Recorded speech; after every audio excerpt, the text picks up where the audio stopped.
SG Consultancy Services. Study MBBS in Russia, Philippines, Uzbekistan. అమ్మ ఇన్ని మనం మాట్లాడుకున్నప్పుడు సుధా గారిలో ఒక హిడెన్ టాలెంట్ ఒకటి ఉందంట. ఏమిటది? ఇమిటేట్ చేస్తారంట మీరు. అవునా కాదా చెప్పండి. ఇప్పుడు వాళ్ళ డైలాగ్స్ను వాళ్ళ మేనరిజమ్స్ను ఇమిటేట్ చేసి షూటింగ్ గ్యాపుల్లో మీ ఒక పవర్ నాప్ అయిపోయింది, లేకుంటే వాకింగ్ అయిపోయింది, అన్నీ అయిపోయాయి, still you have some time అనుకు చేస్తారు కదా. ఎవరిని బాగా బాగా ఇమిటేట్ చేస్తారు? ఆ పర్సన్ ఎవరు? ఆ క్యారెక్టర్ ఏంటి? ఈవీ గారిని ఎక్కువ చేసేదాన్ని తెలియకుండా చేస్తాను.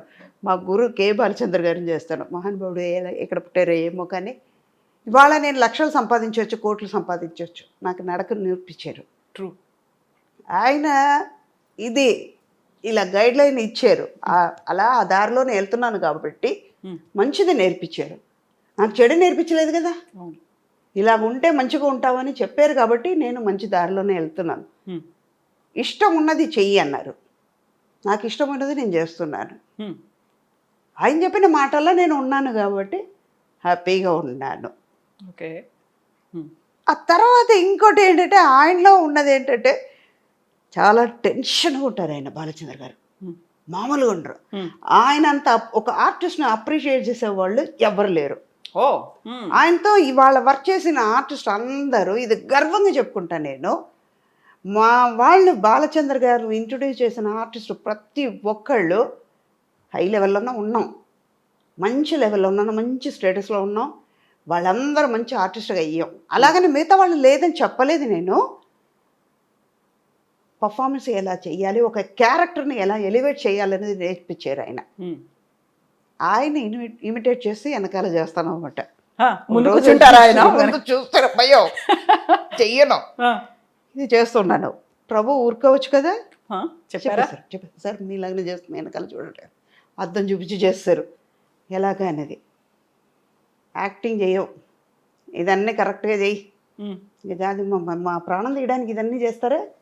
అక్కడ కెమెరా ముందు ఏం కావాలో అది చెయ్యి, నేను ఇచ్చిన క్యారెక్టర్కి ద్రోహం చేయకుండా కరెక్ట్గా ఉండవు, ఇదంతా తర్వాత పెట్టుకున్నారు. అప్పటి నుంచి మానేశారు. అలాగే ఒక 2-3 రోజులు ఒకళ్ళని గ్రహిస్తానమాట. మేనరిజమ్స్ ఎలా ఉంటుంది, వీళ్ళు ఏం చేస్తారు, ఓకే వాళ్ళని హామ్ చేయకుండా వాళ్ళు ఎంజాయ్ చేస్తారా, ఎలాంటి మెంటాలిటీ ఉంది అని తెలుసుకున్న తర్వాత చేస్తా. అతడు షూటింగ్లో ఇలాగే చేస్తాను. త్రివిక్రమ్ని ముందు 2-3 పిక్చర్స్ చేస్తాం. ఆయన అంతా అబ్జర్వ్ చేసిన తర్వాత ఓకే సలడ్ వన్ మోర్ అంతా బాగుంది కానీ మళ్ళీ 1 more కావాలి. ఇది చెప్పిన తర్వాత మహేష్ బాబు పక్కన నేను, మహేష్, త్రిష అందరూ ఉన్నాం కదా. ఇప్పుడు ఓకే అంటారు, ఎక్సలెంట్ అంటారు, 1 more అంటారు ఆయన. నన్ను ఆయన గమనించారు.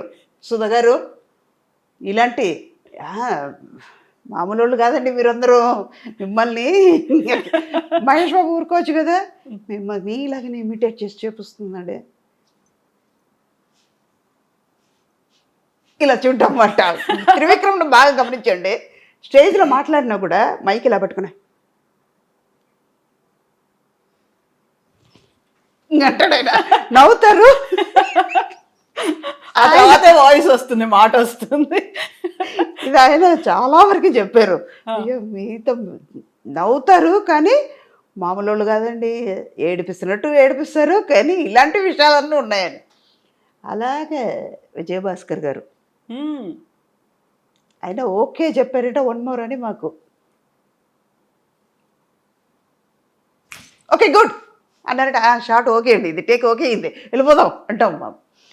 సేమ్ ఇవాళ కూడా మొన్న వాళ్ళ అబ్బాయి పిక్చర్ చేసేటప్పుడు కూడా అదే జరిగింది. ఫస్ట్ డే ఆయనకి వెళ్ళగానే సార్ ఓకే గుడ్ చెప్తారా, ఓకే మాత్రం చెప్తారా సార్, ఈ లో టోన్లో మొదలు పెట్టారా, ఇంకా రాలేదు అనుకున్నానండి. ఆయన వాయిస్ ఇంతే ఉంటుంది, లో పిచ్లో ఉంటుంది, నాదేమో హై పిచ్లో ఉంటుంది. అది చాలా అమాయకంగా సార్ ఓకే చెప్తారా, ఓకే గుడ్ అని చెప్తారా సార్, అర్థమైపోయింది. ఓకే అంటే ఇంకంతే, ఓకే ఓకే గుడ్ అన్నారంటే టేక్ తీసుకోవాలి. ఇలా కొంతమంది ఉన్నారు. ఈ మొన్న ఇప్పుడు 7G రెయిన్బో కాలనీ అనుకుంటా, Brindavan Colony Rainbow Colony Brindavan Colony, Brindavan Colony, తమిళేమో రెయిన్బో కాలనీ. అది పార్ట్ 2 జరుగుతుంది. రత్నం గారు సేమ్ రవికృష్ణ, ఇప్పుడు రేపు అదే షూట్ ఉంది. అక్కడ సెల్వరాఘవన్ గారిని అలాగే ఇమిటేట్ చేశాను. అది చూసారు, సుధా గారు పర్ఫెక్ట్గా ఉండాలండి, పర్ఫార్మెన్స్లో చూపించాలండి ఇవన్నీ అనేసారు ఆయన సీరియస్గా. మర్నాడు నుంచి ఎందుకు మాట్లాడదా, సెట్లో లేదు, ఓన్లీ క్యారవన్లోనే ఆయనలాగా ఇమిటేట్ చేయడం. అక్కడ కూడా మానలేదు మీరు అంటే నేనులాగా ఉండాలి కదా, కాబట్టి చుట్టుపక్కల ఎవరున్నారో లేదో చూసుకొని. అదంతా లేదు, మా స్టాఫ్ ఉన్నారు, లేకపోతే మా పక్కన మేనేజర్స్ వాళ్ళు ఉంటారు కదా, వాళ్ళతో కూర్చుంటాను, టెక్నీషియన్స్ ఉంటారు కదా, ఆయన ఎక్కడో ఉంటారు, వెళ్ళి ఆయనలాగా చేయడం. అలాంటివన్నీ ఏడిపిస్తాను అన్నమాట. చంద్రమోహన్ గారిని బాగా ఏడిపించేదాన్ని, మామూలుగా ఏడిపించాను. అవునా? మొన్న భరణి గారిని ఏడిపించాను ఒక వారం ముందు. ఏంటి సార్ నా మీద కంప్లైంట్ చేశారంట, అలాంటి ఆర్టిస్ట్ని ఎందుకు పెట్టుకుంటున్నారయ్యా అని అడిగారంటాను. అమ్మా తల్లి అని పిలుస్తున్నాను. అమ్మా తల్లి మిమ్మల్ని అనగలిగి ఉంటామా అన్నారు ఆయన. మీరే అన్నారంట కదండి అన్నాను. పిక్చర్స్ వద్దు, ఆవిడ ఎందుకు పెట్టుకుంటారు, పర్ఫార్మెన్స్ రాదు, ఏం రాదు అని చెప్పారంటాను. తల్లి లేనిపోని మీరు చెప్పకు, నేనే చెప్పలేదు, నువ్వు చెప్పానని మీరు చెప్తున్నారు, ఎవరు నమ్ముతారు అని. మీరు చెప్పారంట కదండి అని వాదించాను. ఇది ఎక్కడో తీసుకెళ్తుంది, మీరు ఫోన్ పెట్టండి, నాకు పని మీద ఉన్నాను అన్నారు. సరేనా, అలాంటివి చేస్తాను అన్నమాట. అలాంటి అంటే ఒక ఎంటర్టైన్మెంట్ అంతే. సో అందరూ అయితే ఎంజాయ్ చేస్తూ ఉంటారు వాటిని, చాలా చాలా చాలా జోవియల్గా అట్మాస్ఫియర్లో మీరు ఉన్నారు అనుకుంటా. Either it may be emotion కావచ్చు, ఒక హృదయాన్ని పిండేసే సంఘటన కావచ్చు, జాలీ మూమెంట్ కావచ్చు, ఏదైనా కానీ you will make that atmosphere happy ఉండాలి. నారాయణ గారు ఎప్పుడు చెప్తూ ఉంటారు, అది ఒక చిలక రాదు ఉంటే అది హ్యాపీగా ఉంది ఆ లొకేషన్లో.